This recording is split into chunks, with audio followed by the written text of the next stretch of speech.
Welcome to this week's edition of Good Books Radio. Audiobooks.com is the chief underwriter for Good Books Radio, which is produced by UTRGV Media Services for Rio Grande Valley Public Radio. And now, here's your host, Dr. W.F. Strong. Welcome, ladies and gentlemen, to this week's edition of Good Books Radio. I'm your host, Dr. W.F. Strong. I want to thank our underwriter, audiobooks.com, where your first book is free. Check them out. Today we're going to be talking with Joe Karlin about his new book, A Brief History of Entrepreneurship, the Pioneers, Profiteers, and Racketeers who shaped our world. Now, I interviewed Joe about 2 years ago for his marvelous book, The Einstein of Money, the history of Joseph Graham, the great investor.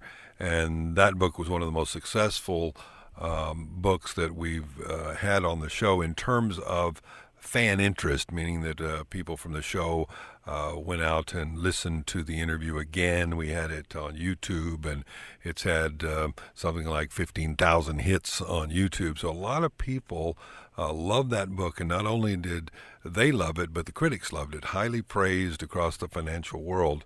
And now Joe is coming back to us with his new book, A Brief History of Entrepreneurship, and this is published by the Columbia Business School. Welcome, Joe. Thanks for stopping by.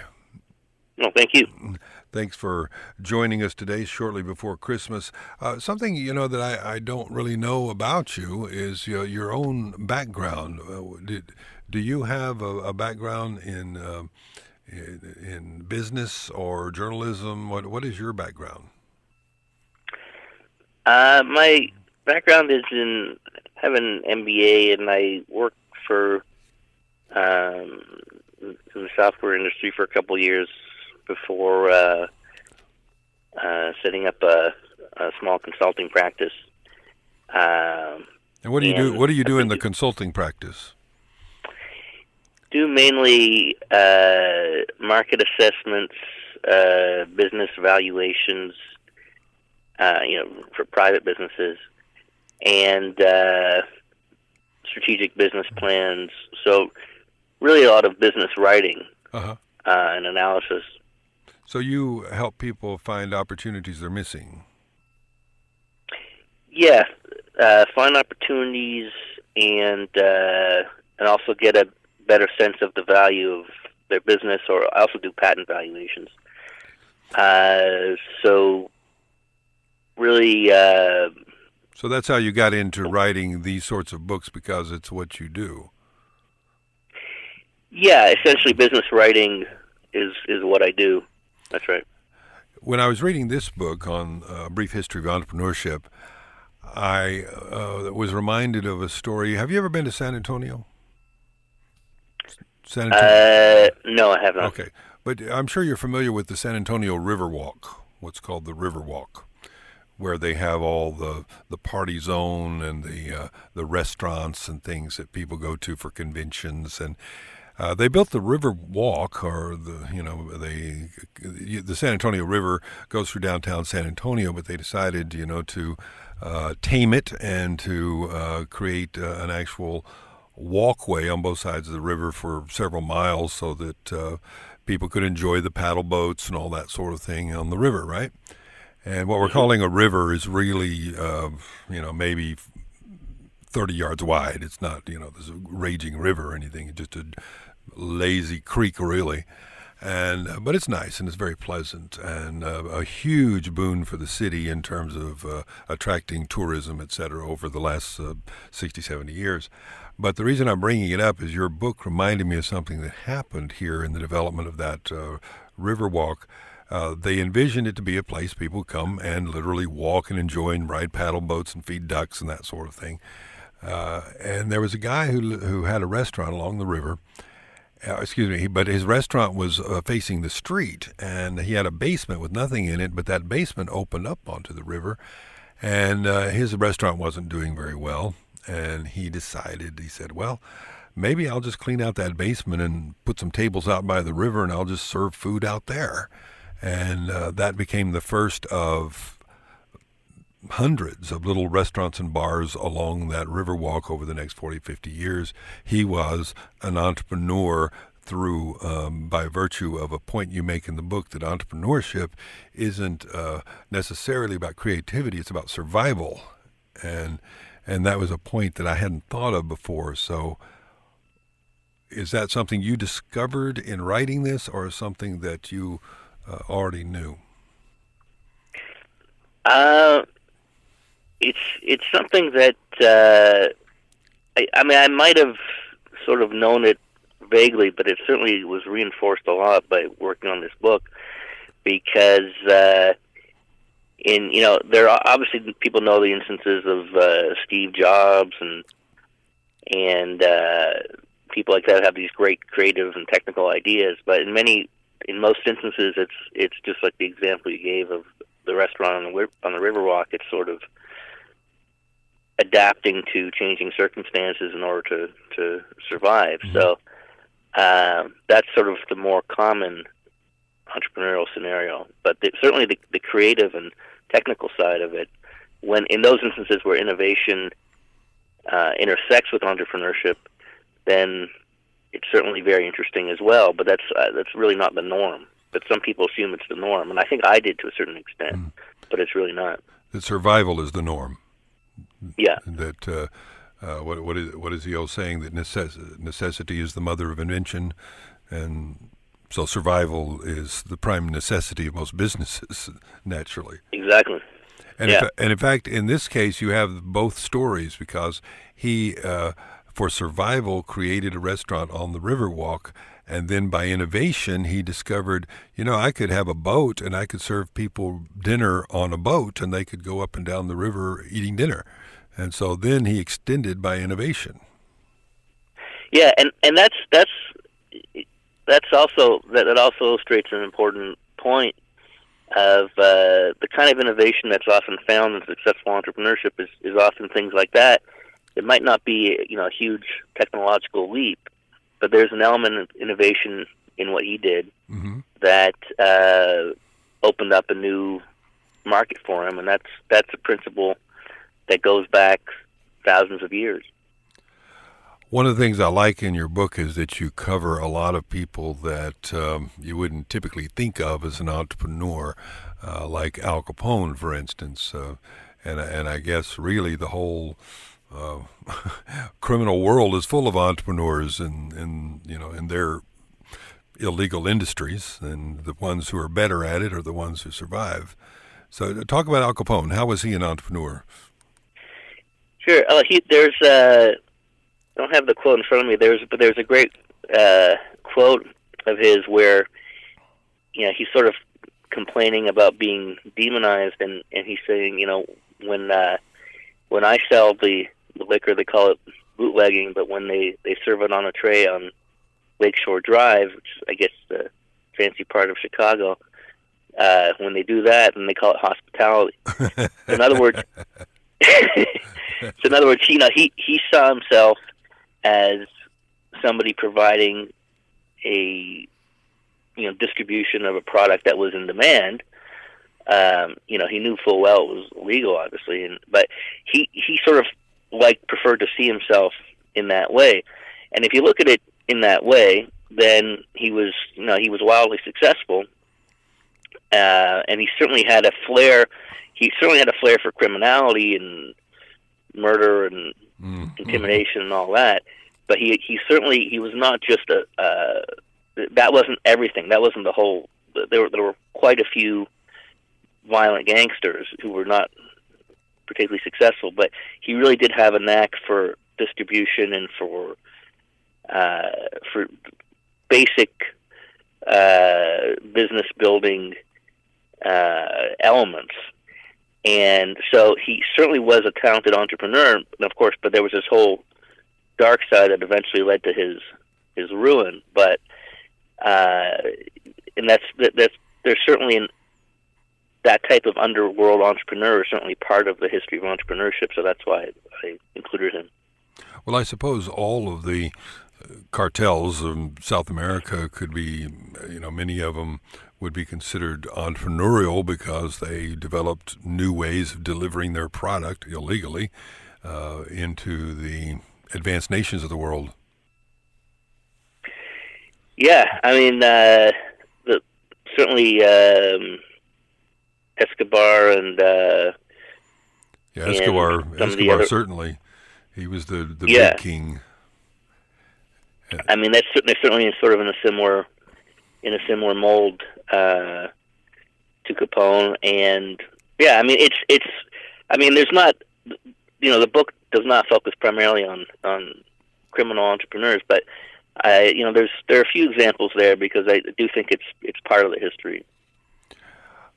Well, you go all the way back to the Phoenicians and the Greeks and talk about entrepreneurship in those times and those civilizations that helped them dominate.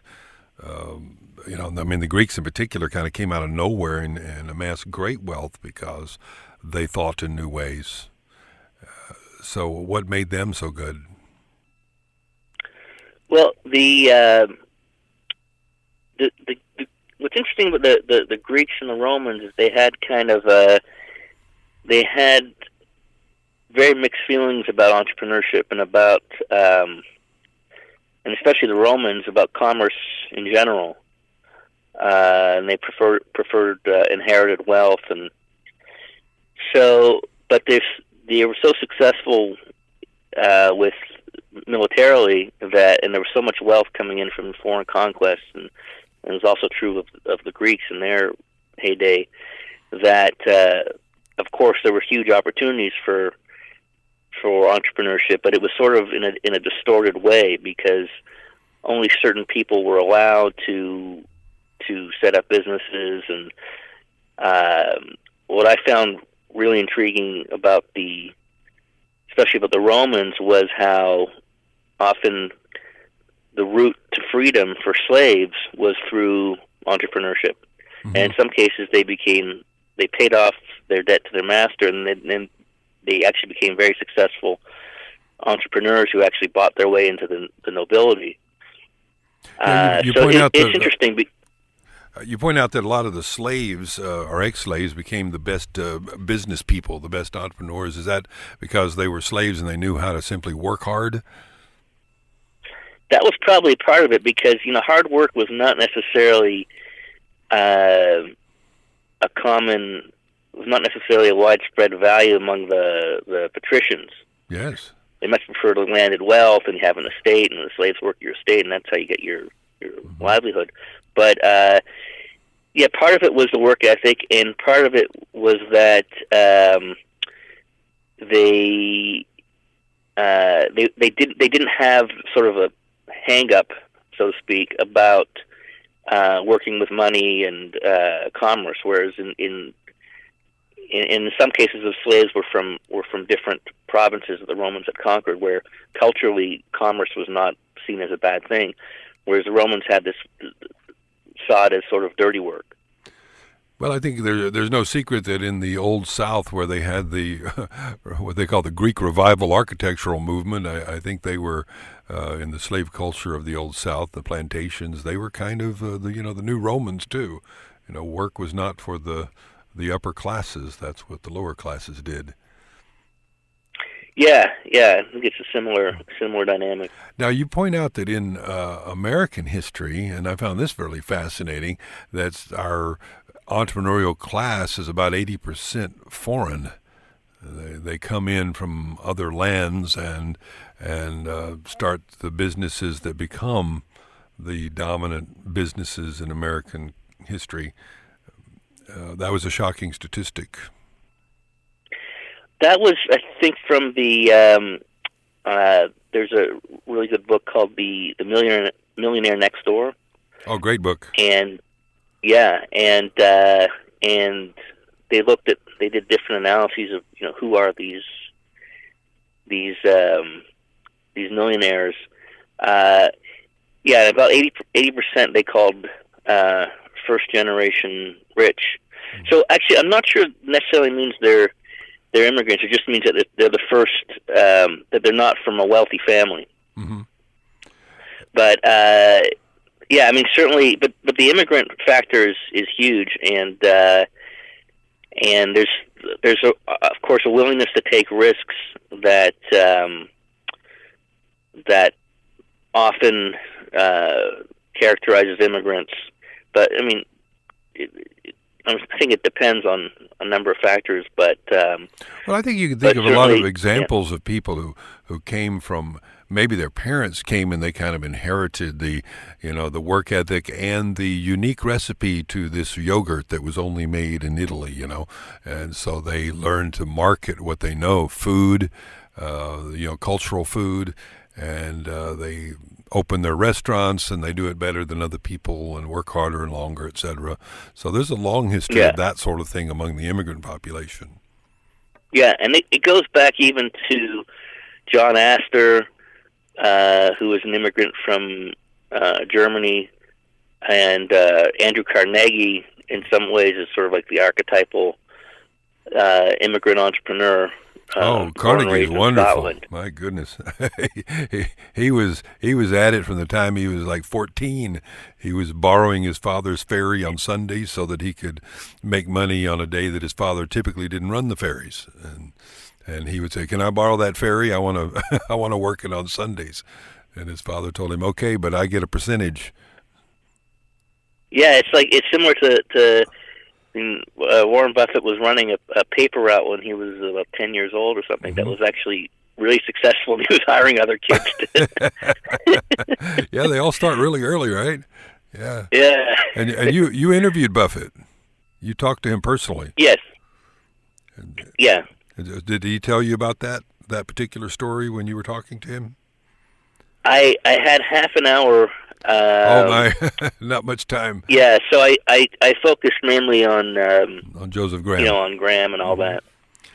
Yeah, well, that's true. I'd forgotten about that, about his starting so early, but so many of them were like that. They were 13, 14 years old, and they're already out, making money on their own.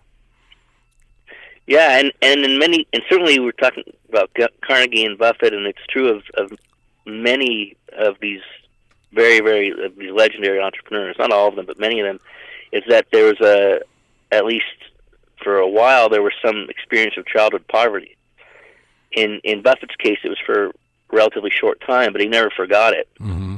And in Carnegie's case, it was really bad because his father was basically displaced by technology. So, and that's another theme that comes through in looking at the history of entrepreneurship. That you see some of the common catalysts and characteristics of these entrepreneurs.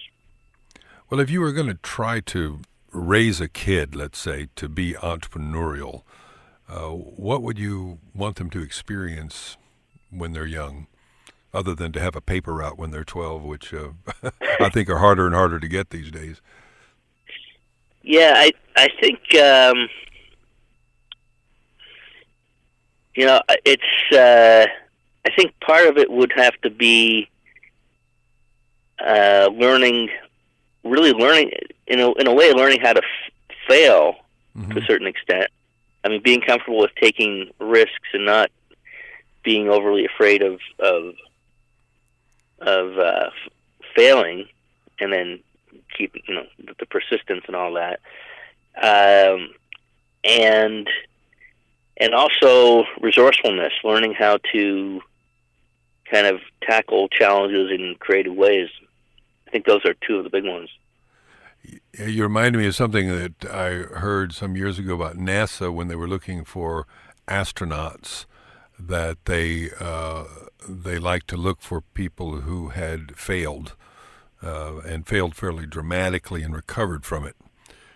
Because they said ultimately when they had astronauts out halfway to the moon who called back to say, "Houston, we have a problem," they didn't want someone who had never faced a problem, who had never really failed. They wanted someone who was capable of regrouping and getting back on that horse and getting back on quickly. So yeah, so it's interesting. That makes sense. And then the other. Well, the hard thing, I think, to teach, and I think this is the part that an entrepreneur is born with, is a kind of relentless drive for success. Because I've known lots of kids that I would tell them, well, if you really want to be successful later in life, you need to be successful as a kid. And so you need to go out and knock on doors and get some lawns to mow, or get a paper route. Get out there and make your own money early.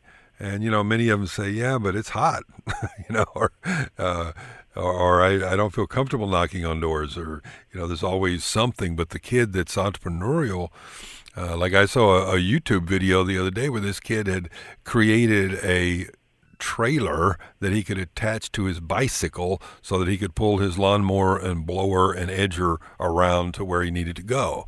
I mean, that's entrepreneurial, He said, I don't have a car, but I'm not going to let that stop me. I'll just make a trailer I can hook to my bike. And it was made of lumber, but the wheels were not, but the lumber attached, he had wooden tongs that attached to his bicycle. Brilliant. Wow. And you can't teach that sort of hunger, Yeah, and I mean that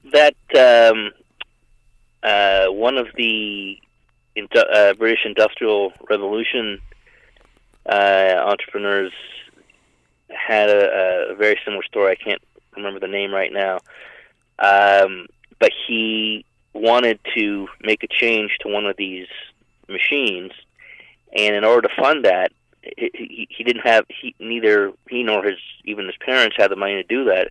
He went out and played violin every night. He built his own violin and went out and played it, and over time saved the money to build a machine that contributed to transforming the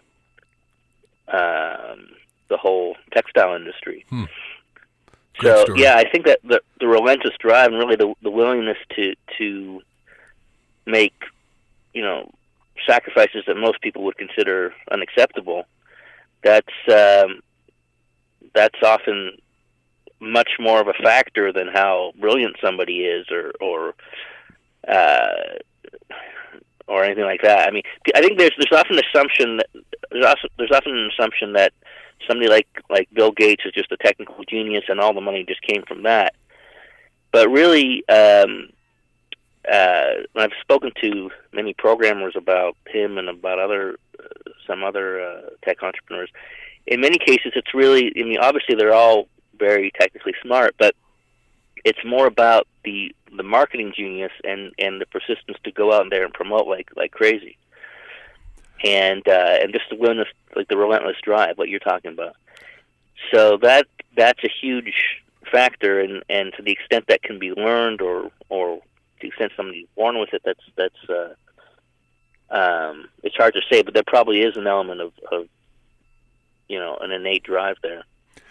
You talk about Atlantic Records, I think, which is a good example of a case where someone saw a hole, something that was missing, something that was not being properly monetized, we might say a need that other companies were missing. And that's another part, right? Is it just the vision to see what others don't see? Yeah. I mean, it's often those people who have some foresight, and they can see, because at the moment where Atlantic Records started and those other kinds of record companies started, at the moment they started, that kind of music was outside of the African American community. That kind of music was kind of obscure, and then of course within a few short years, that kind of music was, either rock itself or very intimately related to the rock and roll revolution. So it's sort of knowing when to climb on that wave before everyone else can see it. And Atlantic Records is a great example of that. And they did it several times, not only with the American music, but also with spotting, some of the best British bands, including Led Zeppelin, who are actually overall the best-selling musical act in the States ever. So Atlantic is a great example. And then you also have the example of Motown Records that did a similar thing, except they were much more targeted toward the African American community. Yeah, because Motown was the first big soul music or label that was actually founded and run by African Americans. But yeah, Barry Gordy was obviously incredible talent being able to spot people like Diana Ross and Smokey Robinson and all the rest. Now, you talk about all of the various revolutions, and a lot of the revolutions are, from, if we could call black music a revolution, probably within the music industry it was, and the technological revolutions that are empowered by multiple entrepreneurs who see a world where, as Kennedy said, they see a future, or Robert Kennedy actually said they see a future and ask, why not? Why can't this be? And so they go after it in unique ways. What do you see as the future industrial or technological wave that will be empowered by the entrepreneurs of the future? I think that would be space. I think space tourism or space colonization has got to be at the top of that list, because at least for me, it's difficult to think of anything that'll be as compelling a change as having, not just being able to, have a tour of space, and things are heading in that direction where a much larger number of people will be able to afford that. Mm-hmm. There's part of the last chapter is dedicated to that industry and what's going on with that, and initially you have multimillionaires paying $10 million for a quick tour of space. That's already has happened, but it's like everything else. Everything starts off really like expensive. The first automobile was ridiculously expensive. Now everyone has one. So that's one thing. But also, there's people in who are setting up space hotels and things like that. So I think that change and what the implications of that on so many levels is just astounding. And I was also astounded by how much of that is really being led not by governments but by private entrepreneurs like Jeff Bezos of Amazon, Elon Musk, and Richard Branson, and all the rest. Well, that's what gives me, shall we say, confidence that that is the next wave, because it's all the past entrepreneurs like Bezos, et cetera, who are investing heavily in that movement. So that and robotics, I figure, are the next entrepreneurial waves that will come within the next 20, 30 years. Well, thank you so much for joining us today, Joe. I appreciate you coming to talk about your book. The book, again, ladies and gentlemen, is A Brief History of Entrepreneurship, the Pioneers, Profiteers, and Racketeers who shaped our world. It's being very positively reviewed in the business community, published by Columbia Business School. For Good Books Radio and for audiobooks.com, I've been your host today, Dr. W.F. Strong. Here's hoping that all your books are good reads.